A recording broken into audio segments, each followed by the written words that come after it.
toujours plus d'être compliqué là que aussi. prévu de toute façon. C'est vrai, c'est vrai, c'est vrai, c'est vrai. Bon. Alors, Alors, est-ce que... déçu que tu sois pas là parce qu'il y en a qui sont levés à 6 heures, là, 6 heures du mat, là, ici, pour t'attendre. Ils disent, ah ouais, mais là. Fait que bon, je leur ai dit que je leur enverrai le vidéo après. Donc, Ouais, t'as bien été sûr. attendu. Mais bon. Je suis désolée, vraiment. Non, Si, non, si c'est pas j'avais ça pu pour faire toi. autrement, ça aurait été avec Oui. grand plaisir. J'étais bloquée dans un avion. Non, non, c'est bien normal, c'est bien normal. Mais voilà, bah, merci à tous pour votre compréhension et merci d'être là aussi, que ça soit maintenant en live ou plus tard ceux qui regarderont le replay. Je vais peut-être commencer par partager mes slides directement, comme ça bah, on va directement dans le dur. Eh Ben ben oui, vas-y, tout à c'est fait. parti. Est-ce que tu veux que les gens interagissent avec toi un peu au fur et à mesure ou est-ce que tu veux qu'on stocke les questions pour la fin? Bah c'est comme vous voulez. Je Bon, c'est sais pour pas ce qui toi. est le mieux pour vous. Moi, ça me dérange pas. En fait, j'ai 9 astuces différentes que je vais vous partager. Donc, on peut en discuter peut-être au fur et à mesure. Sinon, la première astuce, elle sera peut-être un peu loin Ok. dans la tête des gens. Par contre, vu que j'ai 2 écrans, je veux bien que Non, non, quelqu'un mais prenne la parole pour me le dire parce que je vais pas regarder le chat. Oui, pas de t'inquiète pas, problème. Là, on va faire ça pour toi. voilà, on est Ok, trois. super. Jérôme, Pascal et moi, on est trois, donc on surveille et on te dit. Ok, parfait. Eh ben allez, on y va alors, c'est parti. Donc aujourd'hui, moi, je vais vous parler de SEO. Et je suis très contente, comme je vous le disais, d'être enfin là, parce que ça a été une journée un peu remplie de péripéties. Mais bon, ça, c'est derrière nous. Aujourd'hui, on va parler de plein d'astuces pour vous permettre d'améliorer votre référencement naturel. Et pour parler de ça, bah, moi, je suis qui? Je suis Nelly Kemp, donc consultante en SEO, avec une expertise plus particulière sur le pilier du contenu. Et depuis plusieurs années, je vais accompagner les entreprises vraiment de tout secteur pour maximiser leur visibilité en ligne grâce à des stratégies qui vont être performantes et qui vont être bah, adaptées à chaque typologie de clients. Et puis, je vais aussi avoir à cœur beaucoup de vulgariser ce sujet-là, que ça soit sur LinkedIn, dans des conférences comme aujourd'hui, sur ma newsletter et aussi dans un livre que j'ai écrit qui s'appelle le SEO depuis zéro.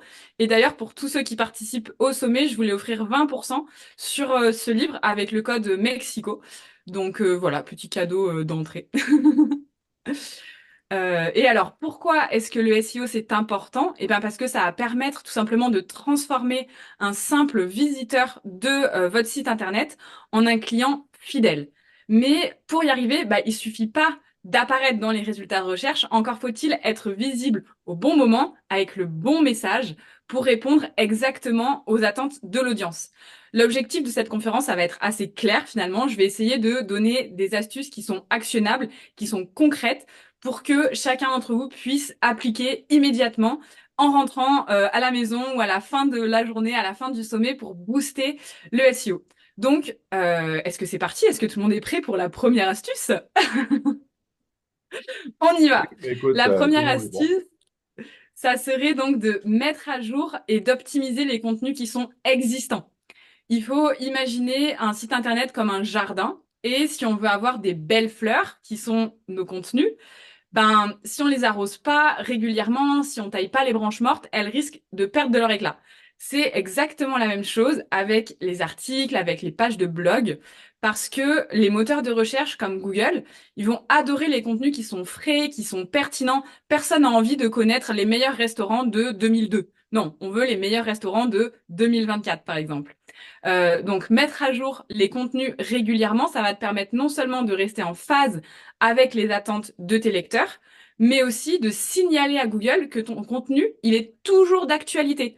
Le résultat, bah, ça va être une meilleure position dans les résultats de recherche et aussi bien plus souvent du trafic parce que si on est mieux positionné, on obtient plus de clics et bah, par effet de ricochet, plus de trafic et potentiellement plus de clients.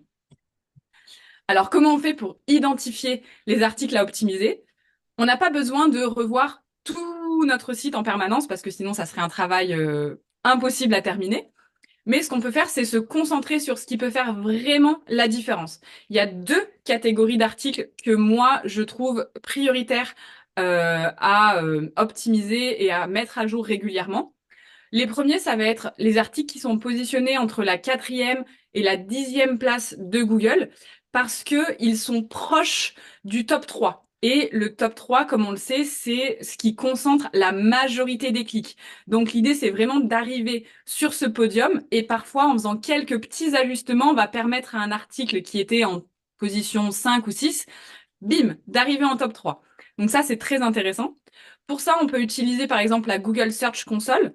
On va dans l'onglet Performance et ensuite on va sélectionner Position moyenne et ça va nous donner en fait ces indications-là et on va pouvoir classer en fonction des positions qui nous intéressent. Donc, on a une liste des articles qui se positionnent un petit peu en queue de peloton, mais qui sont pas non plus tout au fond du classement de Google. Cela, il faut qu'on leur apporte une attention toute particulière. Et puis, les deuxièmes contenus à optimiser et à venir remettre à jour, ça va être ceux qui sont en perte de trafic. Pourquoi? Parce qu'un concurrent, il a peut-être pris ta place ou l'intérêt pour le sujet a évolué. Donc, l'idée, ça va être de venir comparer les performances de tes articles sur les 3 derniers mois par rapport à la période précédente, toujours sur la Google Search Console, pour venir repérer les baisses de comportement des visiteurs sur ces articles-là. Et on va pouvoir à la fois optimiser et réajuster les données pour qu'elles soient actuelles, mais aussi pour qu'elles correspondent bien à l'intention de recherche, donc à ce que tape l'internaute, parce que ça peut évoluer dans le temps. Donc on peut avoir un article qui était très bien positionné il y a 6 mois ou un an, et puis qui dégringole dans les résultats de recherche, on ne comprend pas pourquoi. Et quand on étudie finalement les résultats qui sont proposés par Google, on se rend compte que notre article ne correspond plus à ce qui est attendu par les lecteurs. Donc ça, c'est très important de toujours être en phase par rapport à ça, surtout pour nos contenus qui sont clés dans notre business et sur notre site. Alors, quelques petites techniques pour optimiser ces contenus. Eh bien, une fois qu'on a repéré les articles à retravailler, on peut ajouter des nouvelles sections, par exemple en complétant l'article avec des données récentes, avec des exemples concrets, avec une foire aux questions, en modifiant les dates aussi si le sujet de l'article et son contenu n'ont pas changé. Juste, hop, début d'année, on vient remettre les bonnes dates et ça fait toujours plaisir. On peut aussi optimiser les mots-clés, vérifier que tes mots-clés principaux sont bien présents dans les titres, les sous-titres, les paragraphes. Pensez aussi à des mots-clés qui sont secondaires pour élargir un petit peu ta portée de mots-clés. On peut essayer d'améliorer la lisibilité de ce contenu en le réorganisant avec des sous-titres qui sont clairs, avec des listes à puces, des paragraphes plus courts, ajouter plus de médias comme une image, un tableau, une infographie. Ça peut aussi rendre le contenu beaucoup plus dynamique et beaucoup plus lisible et interactif avec le lecteur. Une autre chose à prendre en compte est d'essayer d'éviter le cannibalisme.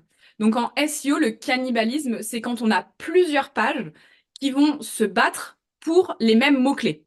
Donc ça peut diluer leur performance parce que Google ne va pas savoir laquelle des deux pages est-ce qu'il doit positionner en premier. Donc dans ces cas-là, on peut essayer de relier les deux articles pour n'en faire plus qu'un, qui sera plus complet et qui aura plus de chances de se positionner. On peut utiliser des outils comme Tot SEO, par exemple, pour vérifier si l'intention de recherche est bien la même entre ces deux pages-là, si les gens qui veulent aller sur la page A et sur la page B veulent lire les mêmes choses ou pas. Si la réponse est oui, on peut les reconnecter ensemble et les regrouper pour ne faire plus qu'une seule page. Par contre, si on supprime ou qu'on combine deux articles, il faut rediriger l'article qu'on a décidé d'éliminer avec ce qu'on appelle une redirection 301, qui est en fait comme une redirection de courrier quand on déménage. Ça va venir indiquer à Google, non, cette adresse-là, cet article-là n'existe plus. Par contre, tu peux renvoyer à l'adresse du nouvel article. Donc ça évite de perdre le trafic et de perdre les liens qui pointaient vers la page qu'on a décidé de supprimer ou de combiner avec une autre. Les outils qu'on peut utiliser, donc ça peut être la Google Search Console que j'ai mentionné précédemment, donc pour suivre toutes les performances de tes articles, suivre aussi tout ce qui va être erreurs techniques, etc. Et puis des outils qui sont vraiment spécialisés sur le SEO, comme par exemple SEMrush, pour analyser les mots-clés, les performances et même pour surveiller ce que font les concurrents. Donc ça peut être intéressant aussi de voir un peu comment se positionnent les concurrents. Voilà pour la première astuce. Est-ce qu'on a des questions par rapport à ça ou est-ce que tout était clair? Pour l'instant, pas de questions dans le chat, mais ça peut arriver. Si vous avez envie d'en écrire, c'est le moment. Sinon, ça peut arriver plus tard. Je peux continuer sur la deuxième et puis on pourra revenir sur celle-là en cas de besoin, il n'y a pas de problème. Je pense qu'ils étaient tous captifs, en fait, tu vois, captivés par ce que tu étais en train de dire, et du coup, la question les a surpris. Ah, il y en a une, attends, il y a un message qui arrive. Non, j'ai cru. Pardon. Si, la question c'est, SEMrush est-il un Ah oui, logiciel? Oui, en fait, c'est ce qu'on appelle un SaaS as a service, un software as a service, pardon, SaaS. Donc, c'est quelque chose qu'on ne doit pas télécharger sur son ordinateur, c'est accessible sur Internet à semrush.com. C'est payant, mais il y a une période d'essai. Je peux vous donner le lien si vous voulez après. Moi, j'ai possibilité de vous offrir 7 jours d'essai gratuit. Allô Donc, tout le ça monde, un permet petit de rappel, faire... trois choses. La première chose, oula, oula, oula, oula, oula. Il y a des micros qui se déclenchent des fois inopinément. Euh, oui, ce que je voulais te dire, Nelly, là-dessus, c'est qu'il y a une communauté aussi WhatsApp. J'ai remis le lien il n'y a pas longtemps, mais je vais le remettre Ouais. à la fin de ta présentation. Donc, tu pourras mettre effectivement tous les liens qui peuvent aider les gens dans cette communauté WhatsApp aussi, ta présentation. Enfin, ils pourront retrouver les infos utiles dans la communauté. Ok, bah oui, effectivement, ça sera plus simple. Je remettrai tous les liens des différents logiciels directement avec. Il y en a certains sur lesquels j'ai des promotions, par exemple. J'ai parlé aussi de TOT SEO, j'ai 30% de promotion pour vous. Des choses comme ça, je remettrai tout directement sur le WhatsApp.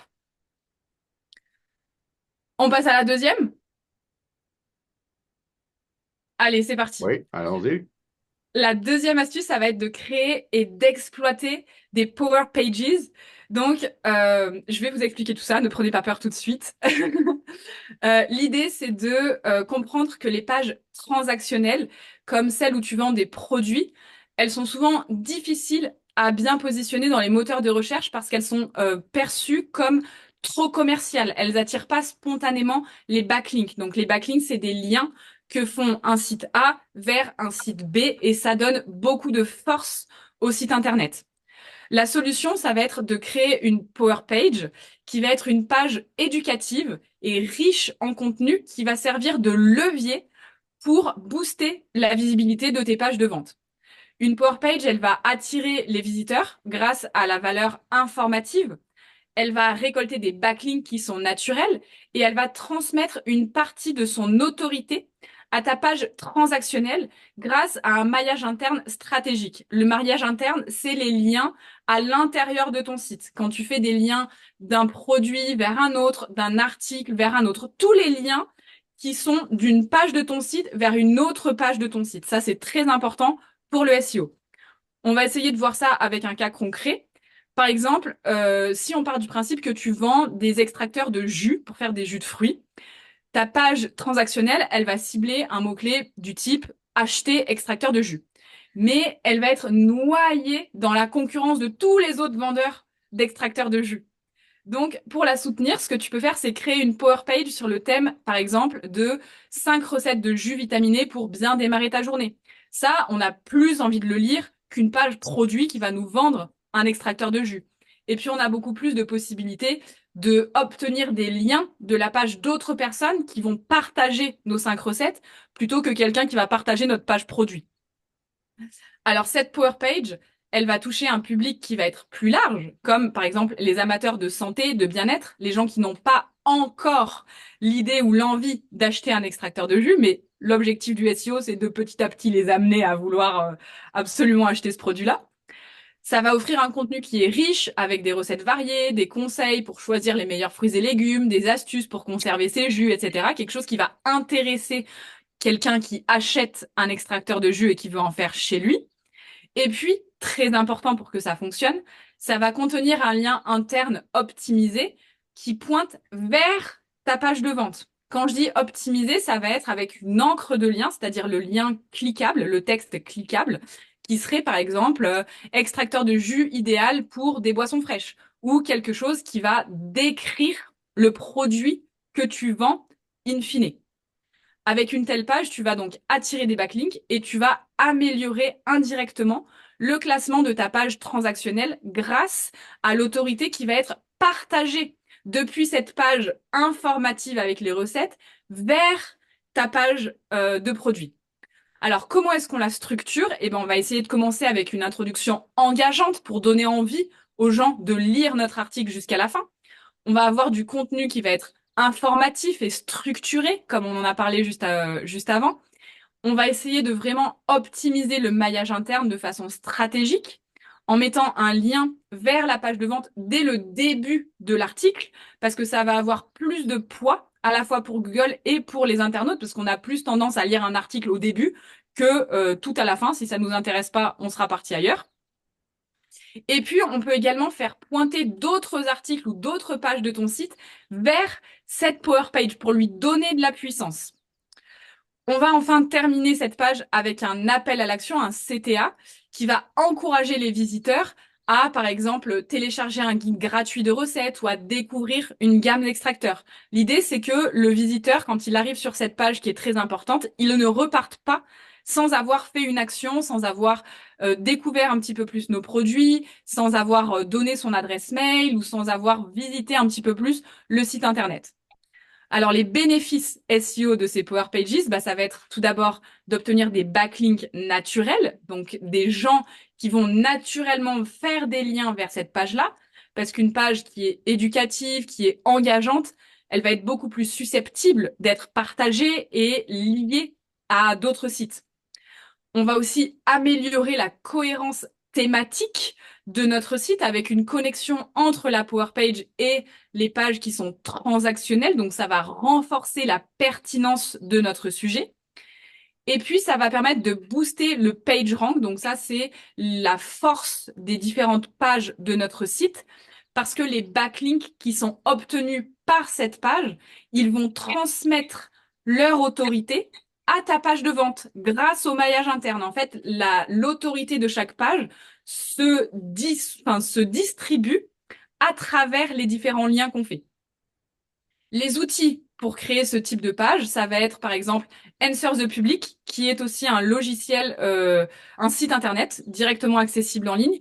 Il y a de la même façon quelques jours d'essai gratuits et aussi une possibilité de faire chaque jour une ou deux recherches, je crois, gratuitement. Ça va nous permettre de découvrir les questions populaires sur les jus maison. Donc, on tape jus maison et ça va nous donner toutes les questions que se posent les gens sur ce sujet-là. Donc, très intéressant pour avoir des idées pour créer du contenu qui va intéresser les personnes. On peut utiliser Canva, par exemple, pour créer des visuels qui sont intéressants, qui sont attrayants et pas avoir uniquement un bloc de texte. Et puis, on peut utiliser Tot SEO, que j'ai déjà cité précédemment, pour tout ce qui est optimisation sémantique. En mettant cette stratégie en place, on va vraiment augmenter non seulement la visibilité de nos pages transactionnelles, mais on va aussi capter une audience qui est plus engagée. Donc ça sera mon astuce numéro 2. Est-ce qu'on a des questions sur cette astuce-là? Pour le Alors, moment, non. pas dans le chat, non? Mais Alors, on continue sur la 3e. on peut leur laisser peut-être 2 minutes pour réfléchir s'ils en ont une à partager, Ouais. parce qu'il y a toujours un petit décalage. Oui, c'est vrai. Et puis, je donne beaucoup d'informations, donc c'est un peu dense. Ouais. Alors, on en Autant a une que les justement gens, de Esther qui a pas eu le temps de noter toutes les informations et qui se demande Ah mince! le nom du premier site que tu as cité. Answer the public. Answer the public. Answer, voilà, c'est ça, répondre. Ouais. Répondre. Réponds au public. Exactement. Merci. Avec plaisir. Alors, on passe à notre 3e astuce qui est un petit peu liée à la précédente. Ça va être de rédiger pour l'intention de recherche. Alors, qu'est-ce que l'intention de recherche? C'est le besoin profond qui va pousser un internaute à formuler une requête sur le moteur de recherche. C'est pas seulement des mots-clés, mais c'est vraiment qu'est-ce que l'utilisateur souhaite obtenir. Est-ce que c'est une information, un produit, une page spécifique?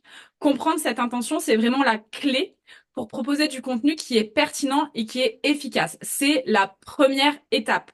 Si on crée du contenu sans se demander, OK, que veut lire le lecteur? Notre contenu, il va jamais fonctionner. Il existe plusieurs types d'intentions de recherche et chacun nécessite vraiment une réponse qui va être adaptée, qui va être différente. On a tout d'abord les intentions de recherche qui sont de type informationnel. Donc là, l'utilisateur va chercher à comprendre ou à apprendre quelque chose. Par exemple, comment faire un jus vitaminé. Ça serait notre mot-clé. La réponse adaptée à ce mot-clé-là serait de proposer un article détaillé avec des étapes claires, des astuces pratiques et pourquoi pas une vidéo explicative sur le thème des jus. On a un autre type d'intention de recherche qui est l'intention navigationnelle. Donc là, l'internaute, il veut accéder à un site précis. Par exemple, Magimix. La réponse adaptée, dans ce cas-là, si on gère le site de Magimix, ça va être de veiller à ce qu'il soit bien référencé pour apparaître en tête. Et sinon, c'est pas forcément pertinent de cibler cette requête, pardon, sauf si on veut se positionner sur le nom de marque d'un concurrent, ce qui peut être aussi une stratégie qui peut être valable. On a les intentions transactionnelles, où là, l'utilisateur est prêt à acheter, il est prêt à s'engager. Celles-là, c'est vraiment les meilleures, il ne faut pas les rater. Un exemple de mot-clé transactionnel serait extracteur de jus pas cher. Et la réponse adaptée, dans ce cas-là, ça va être une page produit, qui va être claire, avec des descriptions détaillées, des avis clients, et surtout un bouton d'achat bien visible. Parce que quelqu'un qui tape extracteur de jus pas cher, il sait déjà ce qu'il veut acheter. Ce qu'on doit lui proposer, c'est un extracteur de jus. On a l'investigation commerciale qui est un autre type d'intention de recherche. Là, l'internaute va chercher à comparer plusieurs options avant de faire un choix. Par exemple, meilleur extracteur de jus 2024. Ici, la réponse adaptée, ça va être plutôt un article qui va être comparatif, où on va mettre en avant les avantages, les inconvénients de chaque modèle. Et puis, on a une dernière intention qui va être localisée. Dans ce cas-là, l'utilisateur, il va chercher un service ou un produit qui est à proximité de chez lui. Ça serait par exemple extracteur de jus à Lyon ou à Paris. Dans ce cas-là, on va essayer de vraiment optimiser la fiche Google Business Profile, qui est la fiche en fait qu'on retrouve par exemple dans Google Maps. Quand on cherche un coiffeur, c'est sur le côté de Google avec les différents avis, les horaires d'ouverture, etc. Donc ça, c'est très intéressant quand on a une clientèle qui est localisée ou quand on a des magasins physiques, par exemple, de vraiment bien optimiser cette fiche. En plus, c'est gratuit.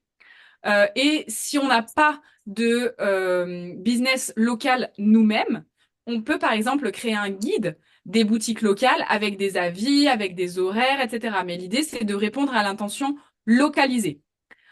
Alors, comment on fait pour comprendre l'intention de recherche derrière chaque mot-clé? Eh ben, on va venir analyser les pages de résultats. Ça, c'est vraiment la méthode la plus efficace qui va nous permettre de cerner l'intention de recherche parce que Google va mettre en avant ce que lui a compris comme étant pertinent. Alors pour ça, ben, on va taper le mot-clé dans Google et puis on va venir regarder les premiers résultats. Est-ce que c'est des articles? Est-ce que c'est des vidéos? Est-ce que c'est des pages produits?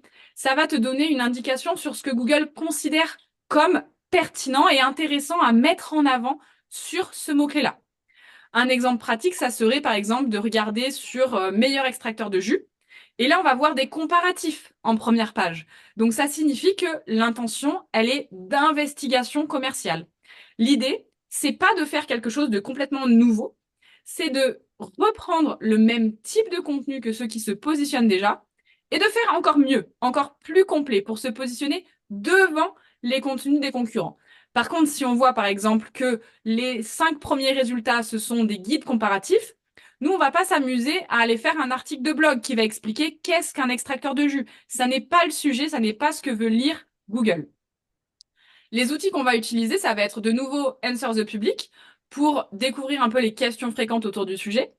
On peut utiliser aussi Google Trend, qui est un outil gratuit de Google, qui va nous permettre d'analyser l'évolution des recherches à travers le temps et d'identifier les périodes de forte demande. Par exemple, ça va nous permettre de voir si nos extracteurs de jus se vendent plus en été ou en hiver. Peut-être que si en été on a un pic sur les jus vitaminés frais pour l'été, etc., bah, il faut vraiment qu'on crée du contenu sur ce sujet-là à la période de l'été. Et puis, on peut encore une fois utiliser des outils spécialisés comme SEMrush, par exemple, pour voir les intentions qui sont associées à chaque mot-clé et surtout pour analyser les stratégies des concurrents. Est-ce que rédiger pour l'intention de recherche, c'est clair pour tout le monde?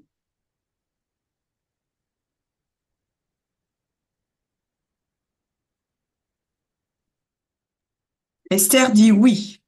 Bon, alors c'est super. On continue. J'espère que c'est pas trop dense, mais j'ai quand même 9 astuces, ça fait beaucoup. C'est sûr.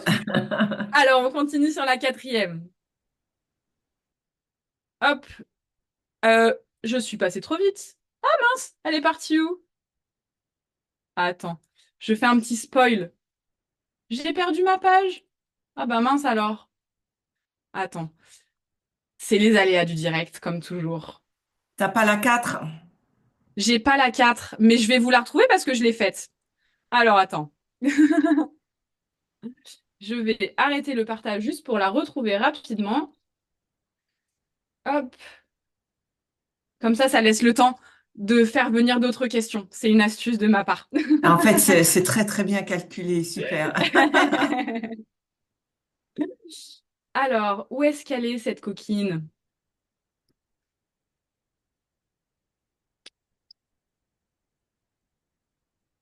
Tac, tac, tac.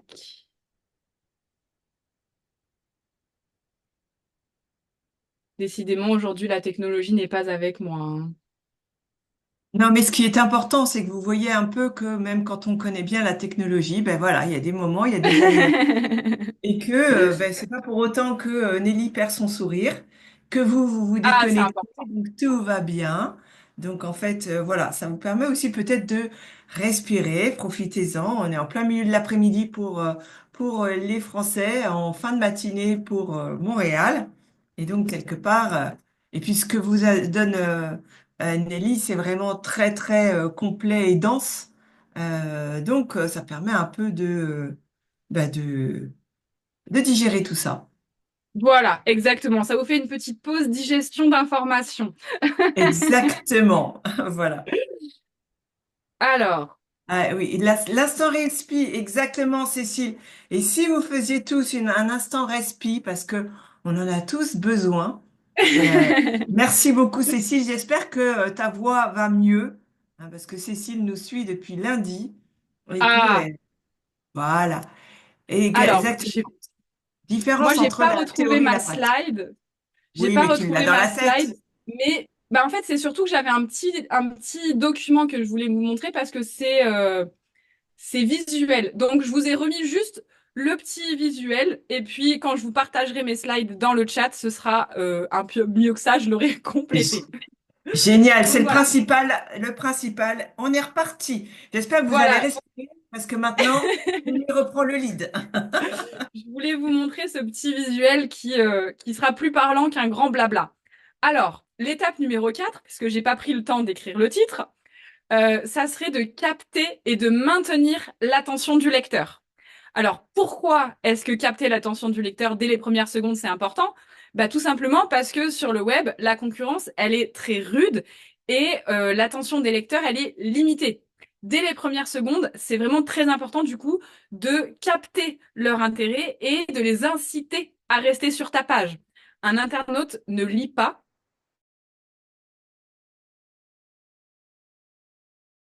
aux yeux, il va quitter ton site.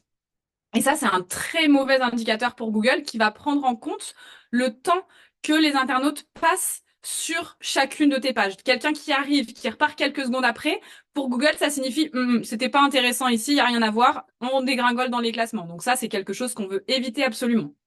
Quelques techniques pour capter l'attention dès le départ, ça va être par exemple d'utiliser un titre accrocheur. Le titre, il va être souvent l'élément qui va permettre à l'internaute de décider s'il clique ou pas sur ton contenu. Donc il faut qu'il soit à la fois clair et intrigant. Ça pourrait être par exemple 5 jus vitaminés pour booster ton énergie dès le matin. Là, on a envie de connaître des recettes de jus, on a envie d'avoir l'énergie du matin. Ensuite, on va essayer d'avoir une introduction qui doit tout de suite répondre à la question ou bien solliciter l'intérêt. Pour ça, on peut poser une question. Est-ce que tu as envie de démarrer la journée avec un vrai coup de boost? Dans cet article, on va t'expliquer comment faire. Ou bien tu peux donner un chiffre marquant. Par exemple, 80% des adultes ne consomment pas assez de vitamines dès le matin. Ah, ok, c'est intéressant cette information. J'ai envie d'en savoir plus et de savoir comment je peux consommer plus d'énergie. Donc là, on a attrapé le lecteur et on lui a dit, reste avec moi mon coco, j'ai des trucs intéressants à te dire. Bon, maintenant qu'on a passé l'introduction, on veut qu'il lise en entier. On a plusieurs études qui montre que les internautes lisent les pages selon le modèle en F, qui est le fameux petit visuel que je vous ai mis. Et l'idée est qu'ils balayent d'abord horizontalement les premières lignes, et puis ils vont descendre verticalement, mais plutôt sur le côté gauche de l'écran. Donc, ce qu'on doit faire, c'est adapter ce contenu, notre contenu, à ce modèle. Donc, on va placer les informations clés au début de chaque section. On va essayer d'utiliser des titres et des sous-titres qui sont accrocheurs parce que ça permet de faire une pause visuelle et on va recapter l'attention du lecteur qui va relire de nouveau les premiers mots de chaque paragraphe. Et puis, on peut mettre les mots en gras pour guider le regard. L'idée, ça va être aussi de rendre la lecture fluide. Pour ça, on va privilégier des phrases qui sont courtes. Les phrases longues, elles sont difficiles à lire et encore plus sur un écran. Donc, on va essayer de garder les phrases concises pour faciliter la compréhension. 25 mots, grand max. On va structurer le texte avec des petits blocs. On va utiliser des paragraphes qui sont courts avec des listes à puces pour aérer le contenu. Ça va rendre le texte tout simplement plus digeste. Et puis, on va aussi ajouter des éléments visuels, intégrer des images, des vidéos, des infographies pour illustrer les propos et pour maintenir l'intérêt. Parce que lire un texte avec juste du texte écrit au kilomètre, c'est un petit peu compliqué et ça nous donne pas très envie d'aller au bout. L'idée, c'est de donner un bon moment au lecteur. Et la dernière chose à ne pas oublier, ça va être d'utiliser des appels à l'action pour garder le lecteur engagé. Chaque contenu, il doit pouvoir guider l'internaute vers une action. Un bon appel à l'action va inciter à passer à l'étape suivante, que ce soit de lire un autre article, de s'inscrire à une newsletter, d'acheter un produit. Dans notre cas d'extracteur de jus, un bon CTA, ça pourrait être découvrir nos meilleures recettes pour des jus vitaminés maison. Et là, du coup, l'internaute va sur un autre article, il s'imprègne de notre contenu, de notre marque, et il commence à bien nous aimer. Et le jour où il devra acheter un extracteur, pas mal de chances qu'il l'achète chez nous. Est-ce que c'est plus clair, cette façon de capter l'attention du lecteur? Et surtout, est-ce que mon petit visuel récupéré de derrière mon ordinateur vous aide à comprendre un peu cette lecture en F? Je trouve qu'elle est très très claire cette slide parce qu'effectivement, c'est là où on va voir là comment on va organiser notre contenu pour que, je veux dire, pour que les mots les plus importants soient au bon endroit en fait. Exactement, c'est ça. L'idée, c'est de capter le regard là où il est, tout simplement. Oui. Alors, on continue sur le même sujet qui va être d'utiliser des formats qui sont engageants pour maximiser l'impact des contenus. Comme tu viens de le dire, un contenu visuel, il va capter l'attention bien plus rapidement qu'un texte qui est seul. D'après une étude récente, les internautes vont retenir 80% de ce qu'ils voient contre seulement 20% de ce qu'ils lisent. Donc, c'est énorme. Les formats multimédia, ils permettent de rendre le contenu beaucoup plus interactif, beaucoup plus attractif. Ils vont augmenter également le temps passé sur le site et encourager les partages sur les réseaux sociaux, ce qui va amplifier ta visibilité. Alors, quel format privilégier? Eh ben, on a tout d'abord les vidéos qui sont devenues vraiment incontournables sur Internet et sur les réseaux sociaux. La vidéo, elle va permettre de transmettre une grande quantité d'informations de manière concise et engageante. Par exemple, on peut faire un petit tuto vidéo pour garder l'audience et la guider étape par étape sur comment faire un jus avec notre super extracteur ou comment couper les carottes pour qu'elles passent bien dans l'extracteur ou peu importe quel sera votre sujet. Mais une petite vidéo, ça fait toujours plaisir. Ça peut aussi permettre de présenter un produit en action. Avant d'acheter, si on voit une vidéo, on est rassuré, on voit la taille, on voit comment ça fonctionne, on voit un petit peu comment sont les différents éléments, etc. Important de penser à ajouter des sous-titres pour que les vidéos soient accessibles même sans le son. Et puis, une fois que ces vidéos sont faites, on n'hésite pas à les partager sur d'autres plateformes comme YouTube, comme les réseaux sociaux pour partager le contenu qu'on a déjà créé et pour capter un public qui est plus large et qui ne s'est pas encore rendu sur notre site. On a aussi les infographies qui fonctionnent très bien. Moi, par exemple, j'en fais beaucoup et c'est toujours très apprécié. Elles vont synthétiser les informations complexes sous une forme qui va être visuelle et qui va être facile à comprendre. Elles sont particulièrement utiles pour présenter, par exemple, des statistiques ou pour expliquer un processus. On peut utiliser des outils comme Canva ou comme Pictochart, qui est très bien aussi pour permettre de créer des infographies qui sont percutantes, même si on n'est pas graphiste, même si c'est pas notre métier, on peut faire des choses qui sont assez sympas. On peut utiliser des images qui sont interactives. Là, on va inviter l'audience à venir explorer le contenu de manière ludique. Ça peut être par exemple une carte cliquable ou bien une image avant-après d'un produit qui aurait été utilisé par des anciens clients. Ça va faire beaucoup d'effets.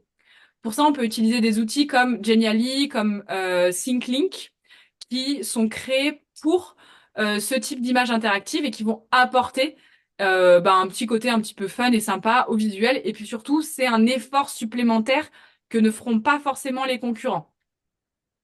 On peut aller aussi sur des quiz, des sondages qui sont parfaits pour engager activement ton audience. Par exemple, un quiz du type quel jus vitaminé est fait pour toi peut renforcer l'interaction et puis ça peut te permettre aussi de collecter des informations utiles et tu vas donner l'information intéressante à ton lecteur en fonction de si c'est un homme, une femme, un enfant, si c'est quelqu'un de sportif, peu importe, tu peux faire des choses un petit peu personnalisées. Tu peux envoyer ces résultats par mail pour obtenir l'adresse mail aussi. C'est toujours intéressant de récolter des adresses. Et puis, tu peux aussi venir ajouter sur ton site internet, par exemple, des invitations à des podcasts. C'est un format qui est en plein essor. C'est vraiment une alternative pratique pour ceux qui veulent consommer du contenu et qui est particulièrement apprécié par les personnes qui vont être en déplacement, qui vont être multitâches et faire la vaisselle en même temps qu'ils écoutent un podcast. Tu viens intégrer les épisodes de podcast sur lesquels tu as été invité sur ton site et ça permet aux gens de passer plus de temps sur ton site, de mieux te connaître, d'avoir l'impression voilà, de passer un moment privilégié avec toi. Et puis tu peux accompagner ces épisodes d'un résumé écrit ou des points clés pour toucher un public plus large et aussi pour expliquer à Google de quoi parle le podcast parce qu'il n'est pas capable encore de comprendre exactement sans qu'on lui donne des mots. Quel impact pour le SEO? Eh ben, l'utilisation de ces formats engageants va profiter à la fois à l'utilisateur, comme on vient de le voir, mais ça va aussi jouer en faveur de ton référencement parce que ça va augmenter la durée des sessions. Donc, un contenu qui est visuellement attractif va inciter les visiteurs à rester plus longtemps sur ton site. C'est, comme on l'a vu un petit peu plus tôt, un critère qui est très prisé par Google. Ça va réduire le taux de rebond. Donc, le fait que les gens arrivent sur ton site et repartent tout de suite, parce que tu vas capter tout de suite leur attention. Et puis, ça va amplifier les partages sur les réseaux sociaux. Ça, c'est très intéressant d'avoir des formats multimédia qui changent. Ça donne beaucoup plus de chances à tes contenus d'être partagés. Et puis, ça va augmenter ton trafic et ton autorité comme d'habitude. Un exemple concret, par exemple, avec un article sur les jus vitaminés. Je garde mon sujet depuis le début. Si on écrit un article sur les bienfaits de ce type de jus, on pourrait intégrer une vidéo avec une recette de jus vitaminé expliquée en moins de 2 minutes. On pourrait faire une infographie avec les apports nutritionnels des différents fruits. On pourrait faire un quiz interactif avec quel jus correspond le mieux à tes besoins. Et puis, on pourrait aussi imaginer un podcast avec une discussion avec un nutritionniste sur, par exemple, l'importance des vitamines dans l'alimentation quotidienne. Vraiment, l'idée, c'est d'adapter ça à ton sujet, mais tu vois, un sujet peut être divisé en plein de contenus différents. Et donc, en diversifiant ces formats-là, tu te contentes pas d'améliorer ton SEO, mais tu crées aussi une expérience qui va être enrichissante pour ton audience. Et puis, c'est un moyen qui est puissant pour fidéliser tes visiteurs. Est-ce que c'est clair? Est-ce que maintenant tout le monde sait comment créer des contenus engageants? C'est pas mal plus clair, effectivement. Merci. Bon, alors on continue. Je crois que si on doit vraiment garder l'idée, c'est le fait de varier pour que les gens aient envie de rester. Parce que rester, ce taux de rebond, il est hyper important parce que c'est le temps de rester. Et vous remarquerez d'ailleurs que c'est un peu la même chose qu'on avait vu sur les réseaux sociaux. Plus vous restez plus les pages sont restées ouvertes longtemps et mieux c'est en fait. Ouais, ben Oui, c'est exactement. définitivement le nerf de la guerre, là. Je veux dire, on est C'est dans le une guerre de nerf, c'est vraiment le l'attention. nerf de la guerre, oui, c'est ça. C'est Ouais, et ça en le, plus, le but. Oui, désolé, vas-y, je te laisse non, tranquille. pardon, c'est moi qui te coupe. Vas-y, le micro est à toi. Et en plus de diversifier les formats, ça va te donner plus d'opportunités d'apparaître dans les résultats de recherche. Parce que par exemple, si on est sur une intention de recherche qui va mettre en avant des vidéos ou des images dès les premiers résultats de la page de recherche de Google, si tu as créé ce type de contenu, bah, tu peux te positionner à la fois avec tes vidéos, avec tes images et avec ton article. Donc, beaucoup plus de chances que quelqu'un clique sur un contenu qui t'appartient.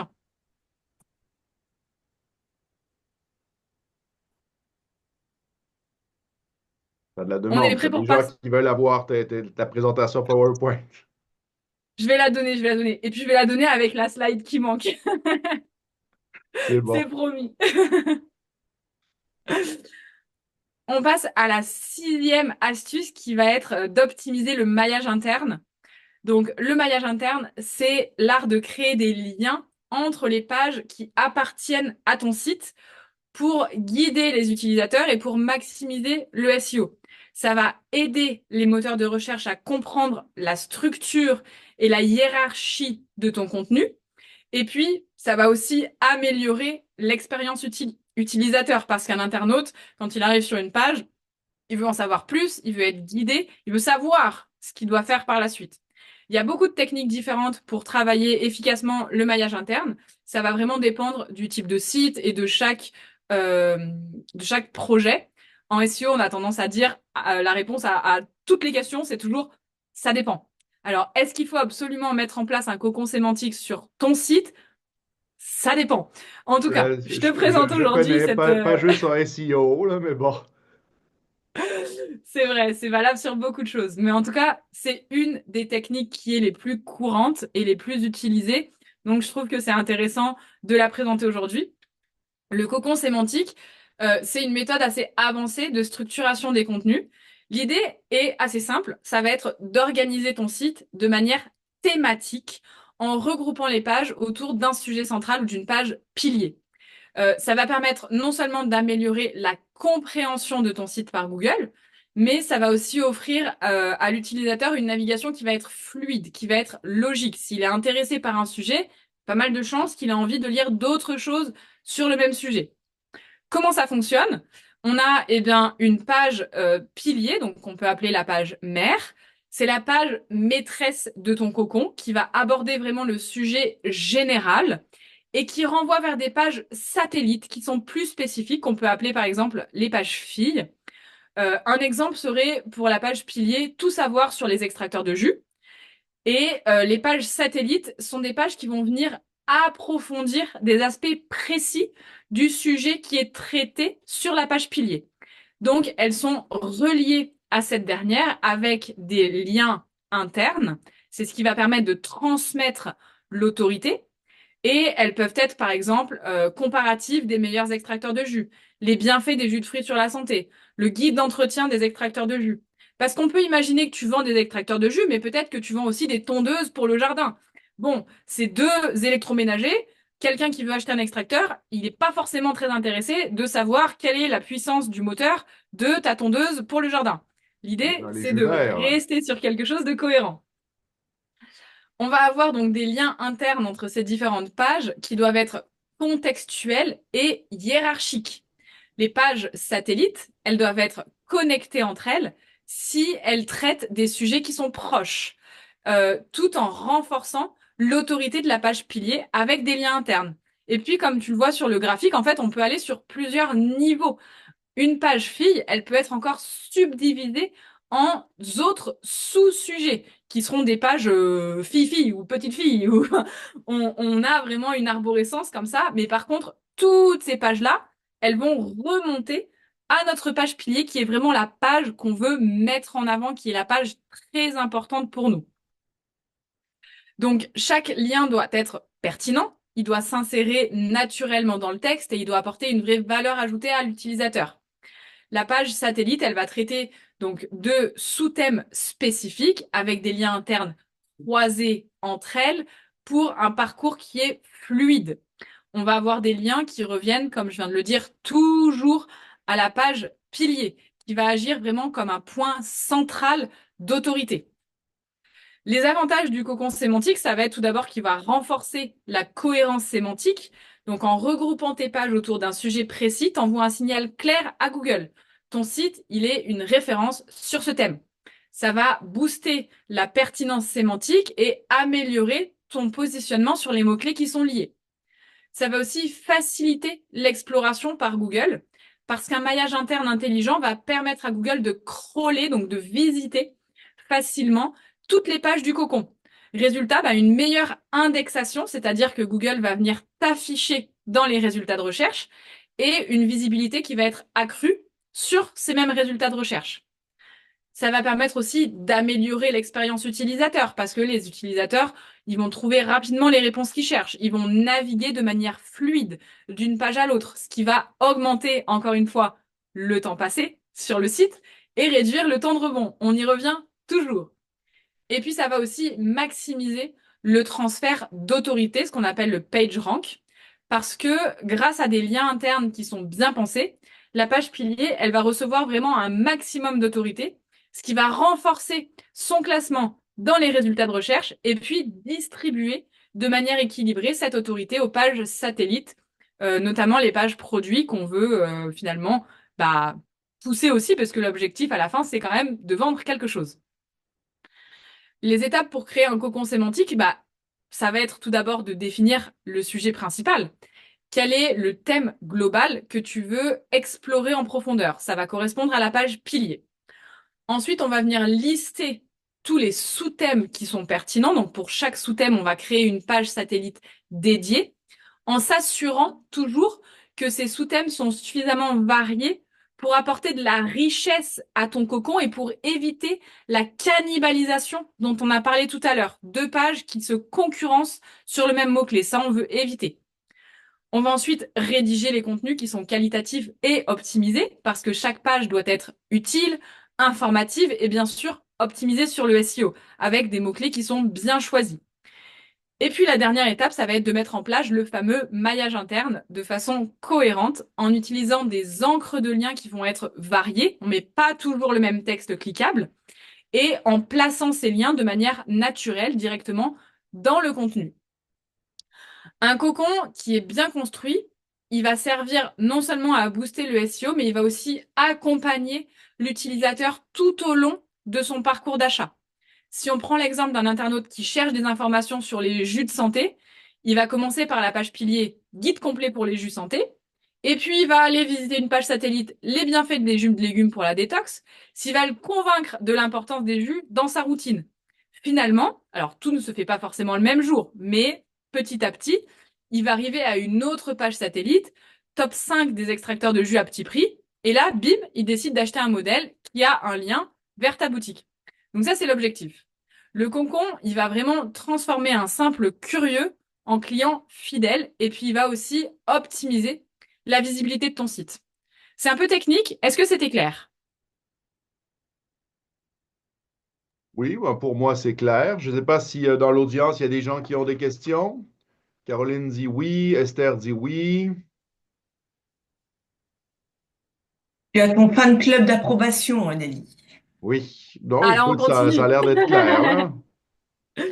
On va continuer à parler des liens, mais cette fois-ci les liens externes. On va parler des backlinks. Donc un backlink, comme je l'ai dit un peu plus tôt, c'est un lien que fait un site A vers un site B, en l'occurrence plutôt le tien. Pour Google, ça va compter vraiment comme un lien, un vote de confiance. Obtenir des backlinks de qualité, c'est un des piliers les plus efficaces pour renforcer l'autorité de ton site. Mais comment on s'y prend sans passer par des pratiques qui peuvent être parfois un peu douteuses ou coûter beaucoup d'argent? On peut essayer de collaborer avec des partenaires. Ça, c'est une solution qui va être naturelle, authentique, performante, qui prend du temps, mais qui est vraiment intéressante en termes de résultats. Alors, pourquoi est-ce qu'on veut collaborer pour obtenir des backlinks? Un backlink qui va être issu d'un partenariat, il va avoir plusieurs avantages. Tout d'abord, une confiance accrue parce que les liens qui proviennent de sites qui sont réputés dans ton secteur vont renforcer ta crédibilité. Ça va te permettre aussi d'obtenir du trafic qui va être qualifié parce que ces liens peuvent attirer des visiteurs qui sont intéressés par ton offre. Si tu vas vers un partenariat avec quelqu'un qui a une offre complémentaire ou similaire à la tienne, c'est le même public. Donc, il y a des chances que ces gens-là soient intéressés par ce que tu proposes aussi. Et puis, c'est finalement une stratégie qui est vraiment gagnant-gagnant parce que tu vas aider un partenaire à enrichir son contenu tout en boostant ton propre référencement. Donc, lui, il obtient un contenu gratuit avec un article de blog invité, donc du guest blogging. Et toi, eh bien, tu obtiens un lien. Donc, c'est vraiment quelque chose de très intéressant. L'article invité, c'est une pratique qui est courante et qui est efficace et ça consiste tout simplement à rédiger un article pour un site externe en échange d'un lien vers ton propre site. Donc, comment on fait pour identifier les bons partenaires? Ben, on va essayer de chercher des blogs ou des sites qui sont influents dans ton domaine. Il doit avoir une bonne autorité de domaine. Donc ça, c'est un score que donnent les outils de SEO, comme SEMrush par exemple, pour vérifier si un site est considéré comme fiable. L'idée est aussi que ce site-là puisse partager une audience qui est similaire à la tienne, avec des lecteurs qui sont intéressés par tes produits, tes services et que ça reste dans le même univers. C'est très important à la fois pour attirer des lecteurs qui sont pertinents et aussi pour avoir des liens qui sont avec une cohérence sémantique. Si tu vends des croquettes pour chiens, tu vas pas demander à ta coiffeuse de te faire un lien. Ça n'a pas d'intérêt. L'idée aussi, quand on choisit un site vers lequel faire un lien, ça va être de vérifier que c'est un site qui est actif avec une communauté engagée. Donc, est-ce qu'il publie récemment ou est-ce que son dernier article date de 2007? Ça, c'est pas forcément très intéressant. Comment on fait pour proposer un article invité?